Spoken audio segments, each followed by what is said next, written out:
Ah, pendant la journée des investisseurs de chez Disney, à Business, il y a le président général qui a déclaré qu'ils allaient tenter de laisser à Shang-Chi 45 jours d'exclusivité dans les ciné avant de le basculer sur l'offre streaming probablement sur Disney+. Il y a un journaliste qui a tweeté ses propos, il a dit ça va être une expérience intéressante cette fenêtre de 45 jours. Et il y a l'acteur principal du film, Simu Liu, qui est monté dans les tours en 2-2, il a tweeté, il s'est offusqué, il a dit nous ne sommes pas une expérience, nous sommes les laissés pour compte, les sous-estimés, nous sommes ceux qui brisent les plafonds, nous sommes la célébration de la culture et de la joie qui perdurera après une année difficile, nous sommes la surprise. Ok Kinder, vu comme il s'enflamme rapidement, ils auraient mieux fait de l'embaucher pour jouer la torche dans les 4 Fantastiques. Bon, c'est l'été, mais vous le savez, il en faut plus pour m'arrêter, puisque ici, votre fidèle commis des comics, vous êtes dans l'émission qui fait le tour de l'actu de l'industrie du comic book et de tous ses dérivés, c'est le 310e JT Comics. Cette vidéo est sponsorisée par la toute nouvelle appli de rencontre, Symbiote, pour des rencontres chaudes dans ta région, où tu finis par te manger avec les yeux avant de te rouler des grosses pelles baveuses, et ne cherchez même pas les fruits, ils avaient les crocs, donc ils ont carrément tout défoncé, et nous, sans plus attendre, il est temps de défoncer les news de la semaine. Signé Marvel. Si vous cherchez le respect, suivez le corbillard, il vient tout juste de partir là, puisque l'artiste Joe Quiñones était content de voir que sa couverture d'American numéro 1 avait plu à Marvel au point qu'ils en tirent un poster officiel de America Chavez, le personnage. Et Marvel l'a payé pour faire une couverture, mais après ça leur donne le droit, sans rallonger d'oseille, je vous rassure tout de suite, de foutre ce dessin n'importe où, des posters au slip en passant par des coques de téléphone, sauf qu'il est très vite passé du côté inexploitable de la demi-molle quand il a joué au jeu des 7 différences. Ils ont effacé sa signature, ils ont fait disparaître l'horrible preuve que ce sont des humains qui travaillent pour les boîtes d'édition. Alors en plus, le corbillard sur l'autoroute, il a fait tomber le cercueil à 120 à l'heure, puisque le graphiste qui a fait ça, vu le résultat final, je pense qu'il a utilisé l'outil Tub sur Photoshop, à croire que c'est fait exprès pour attirer l'attention, je sais pas, mais en tout cas je suis allé voir sur Etsy, là où c'est la Casa des Papels, sauf que c'est pas des banques qui cambriolent, c'est plutôt des artistes et leur travail. Alors c'est marrant puisque même les voleurs laissent les watermarks, les signatures numériques des artistes qu'ils dépouillent, le monde est complètement dingue.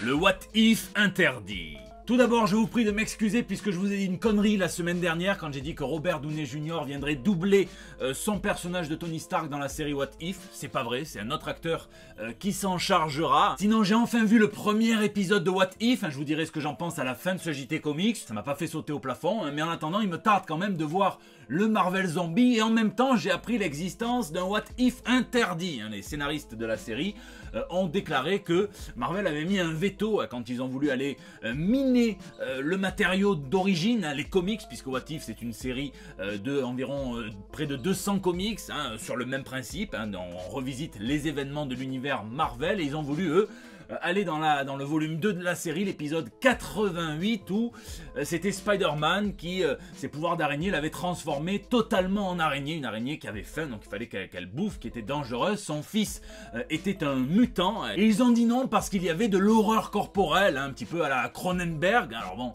j'étais un petit peu surpris, d'autant qu'en plus c'est un What If qui est pas mauvais du tout, c'est en plus les débuts à peu près à 2 ans près de Ariel Olivetti chez Marvel Comics, donc dans un autre style. Sauf que c'était trop dark, ils ont préféré rester tout public, alors du coup je me fais un petit peu de soucis pour Marvel Zombie, puisque est-ce que l'anthropophagie c'est vraiment mieux que la métamorphose corporelle, je suis pas sûr. En attendant, on peut quand même remercier les producteurs, les scénaristes de la série animée Batman de l'avoir inauguré avec un épisode sur Man-Bat, un putain de classique.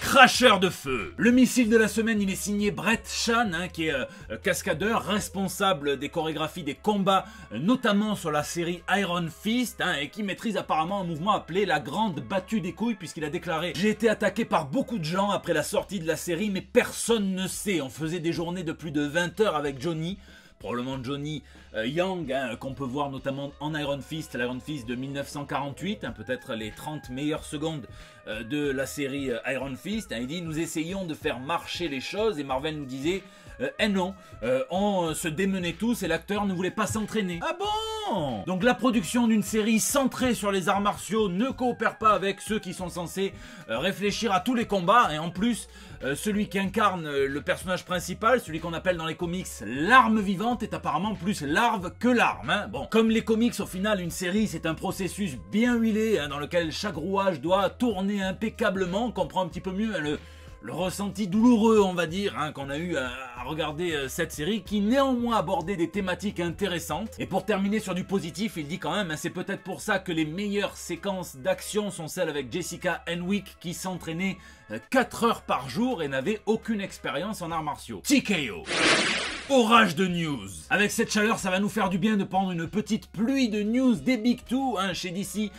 Pour les 80 ans du vilain de Gotham, le Pingouin, eh bien, c'est Danny DeVito, hein, l'acteur qui a fortement contribué à la renommée du personnage, hein, qui va écrire une histoire qui sera dessinée par Dan Mora. Et il ferait mieux de faire attention à lui, puisqu'en ce moment l'univers du Batman de Burton n'a jamais été aussi chaud, entre Michael Keaton qui reprend son rôle dans le film Flash et une série de comics situés dans le Burtonverse. Hein, eh bien l'iceberg lounge à ce rythme il va fondre autant que le permafrost. Hein, en parlant de fonte des glaces, hein, Captain America aura droit à sa série Anti-Mup avec Iron Man. Ils ont toujours été très liés dans les comics, ces deux, et là ils vont se lancer à la poursuite d'une fonctionnaire qui a trahi, qui est passée du côté Hydra de la Force, et ils vont se rendre compte, eh bien, qu'ils partagent des liens tous les deux avec cette traître. Retour chez DC, puisqu'il n'y a pas que chez Marvel qu'on invente des univers alternatifs. Hein, alors là, c'est un What If Batman rencontrait Game of Thrones. Ça, c'est le gros raccourci commercial qu'ils ont pris. C'est le nouveau projet du spécialiste des univers alternatifs, Tom Taylor, hein, avec Yasmine Poutry, sur lequel il travaillerait depuis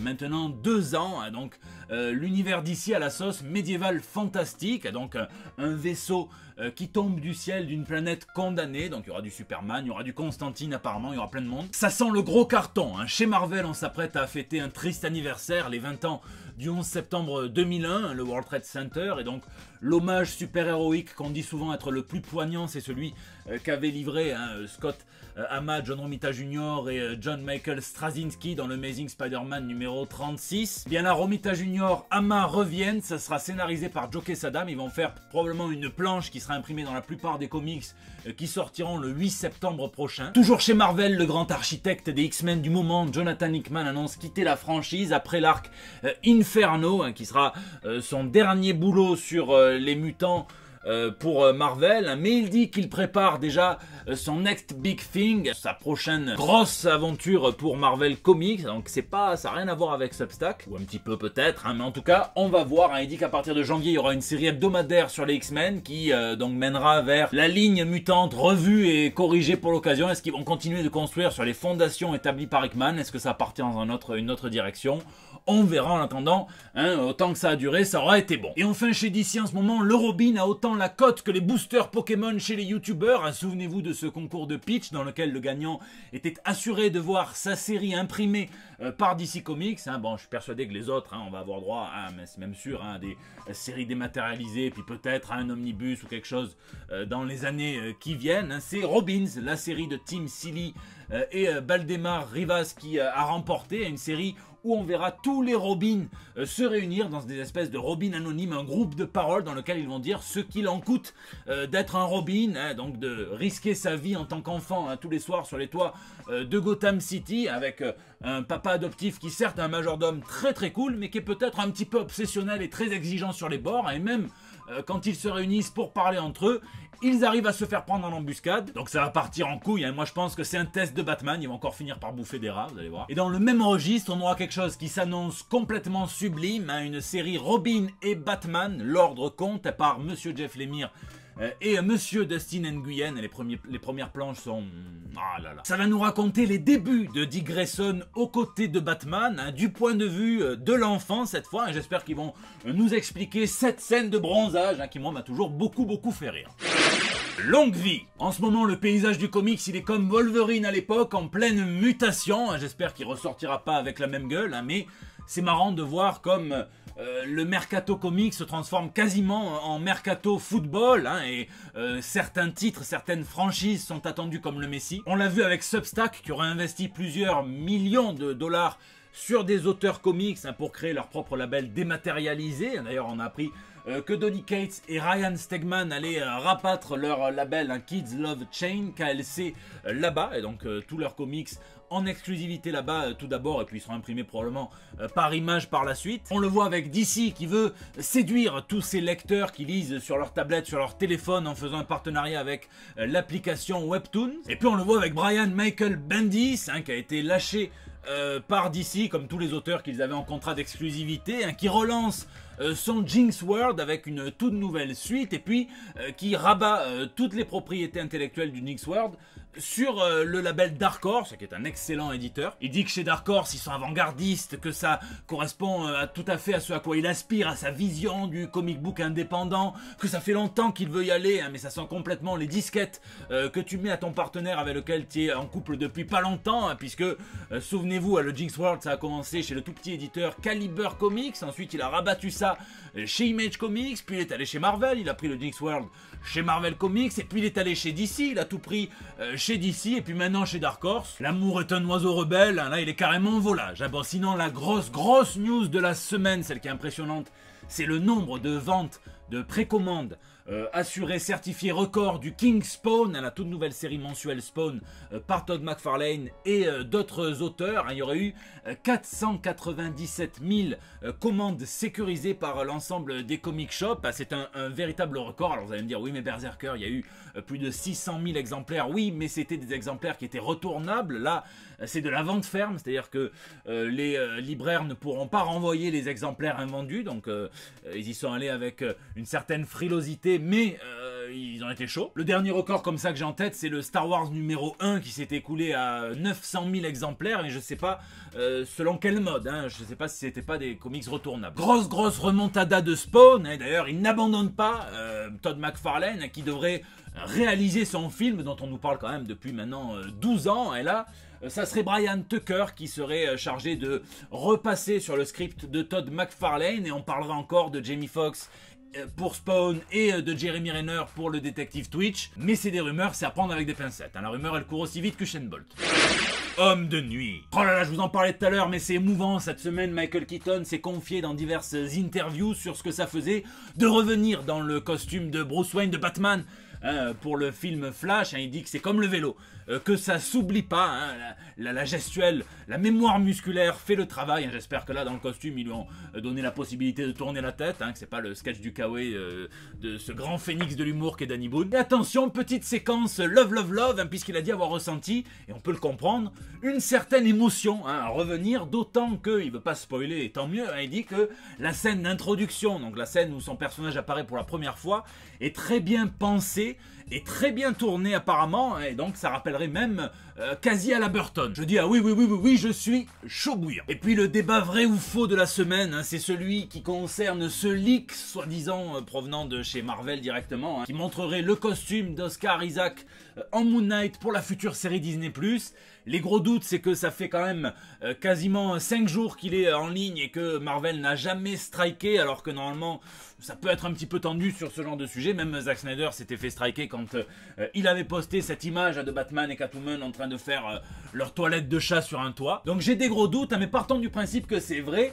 Beaucoup n'aiment pas ce costume. Moi j'adore son aspect sale, je suis pas fan. Ils ont voulu combiner plusieurs chara-design, donc ils lui ont mis même la lune sur la capuche. Ça c'est peut-être un petit peu un truc de forceur. Mais sinon j'ai quand même l'impression que c'est tout droit sorti d'une couverture de David Finch, d'une couverture de Steve McNiven. Donc j'aime beaucoup le style. Je vous laisse me dire ce que vous en pensez dans les commentaires. Et si c'est le coup monté d'un cosplayer, je pense qu'on ne peut que lui dire bravo et bien joué. Lisez. Cette semaine j'ai, avant de lire, vu le What If, donc Captain America, Seconde Guerre mondiale, Peggy Carter, que j'aime beaucoup comme personnage. Mais moi, les intrigues de Seconde Guerre mondiale, je suis pas très fan. Donc je vous avoue que ça m'est un petit peu passé au-dessus de la tête. L'animation, ouais, moi j'aime bien le cel shading, donc pourquoi pas. Mais ça m'a donné des idées, cette espèce de drague de rue lourde qu'ils nous ont fait sur la blague de la danse. Au bout d'un moment, ça va. Ça m'a donné envie d'écrire un contre What If. Un What If, Steve Rogers était devenu l'Angry Dancer, le danseur énervé. En proie à une profonde aversion pour les calamars et le Shokushugukan, le vétéran de la Seconde Guerre mondiale aux 3 jambes, 4 le matin si on en croit Bucky Barnes, Steve Rogers écume les clubs de danse le samedi soir parce qu'on lui a promis une danse et qu'il la veut, il y tient. Un prof de salsa lui demande de se calmer, il enfile l'armure, il rafale une boucherie, il arrive dans un club de tectonique. Il demande rien, il rafale, par principe, un club du 3e âge, bachata, tango, tout y passe, un carnage, jusqu'à ce qu'il tombe sur Jacob, un Guadeloupéen professeur de zouk de 135 kilos qui lui fait l'honneur d'un collet serré, lui fait oublier Peggy Carter, à tout jamais, hein, Kevin Feige. You call me, you call the commie. Et puis lisez Jonah, hein, le premier ouvrage entièrement indépendant de Chris Samnee et de Laura Samnee. Hein, c'est édité en français par 404 Comics. Alors je vous le dis pour que vous le sachiez, qu'en plus que cette review elle est subjective, mais en plus il y a un conflit d'intérêts puisque je collabore avec 404 Comics. J'ai rendu ma traduction de We Live des frères Miranda.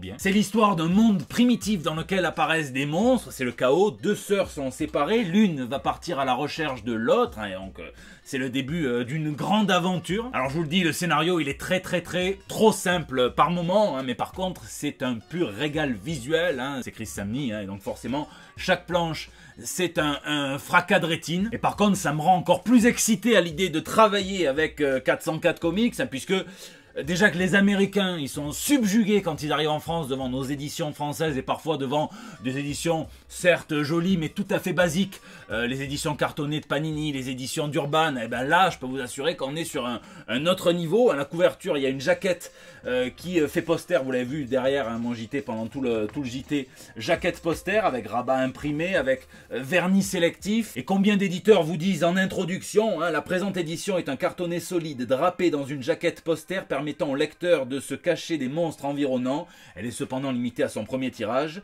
Son papier tendre et puissant comme Jonah est un offset amber graphique sans bois d'un poids de 150 grammes et d'une main de 1,25. Faudra que je demande à Nicolas Beaujean ce que c'est la main de 1,25, je connais pas. Afin de souligner que rien n'aura été pas possible pour son édition. C'est ce que j'appelle du fab porn, hein, et vraiment c'est un métier hein, de choisir le bon papier pour le bon type de couleur, le bon type de dessin, le bon type de récit, et là c'est une réussite. Je vous laisse me dire ce que vous lisez ou geekez, hein, puisque c'est la fin de ce JT. Je vous remercie d'être toujours aussi nombreux à le suivre, hein. Merci de mettre vos pouces bleus, de partager, de tweeter, de retweeter, de m'incorporer dans vos stories Instagram, hein, de réagir sur YouTube. D'ailleurs je vous encourage à le faire hein, puisque je réponds à chacun d'entre vous, hein. Des fois j'ai un petit peu de retard mais c'est comme ça, hein. Et puis sur les réseaux sociaux, hein, c'est là aussi que vous me laissez vos petits messages tous les mardis pour El Bando del Pueblo, votre espace de liberté depuis près bientôt de 6 ans maintenant, hein. Je vous fais des gros bisous, prenez soin de vous en vacances, profitez, hein. Courage à ceux qui n'en ont pas, à ceux qui bossent dur. Je vous donne rendez-vous la semaine prochaine pour des nouvelles toutes fraîches. Steve Rogers laisse tomber sa béquille pour se coller contre Jacob et ose lui demander: je sais que toi aussi tu as une béquille. Laisse-moi faire du pole dance dessus. Promis, c'est pas sexuel, c'est un sport, lance-t-il à Jacob interloqué. Pas sûr que Disney me valide ça, hein. Je vais le réécrire.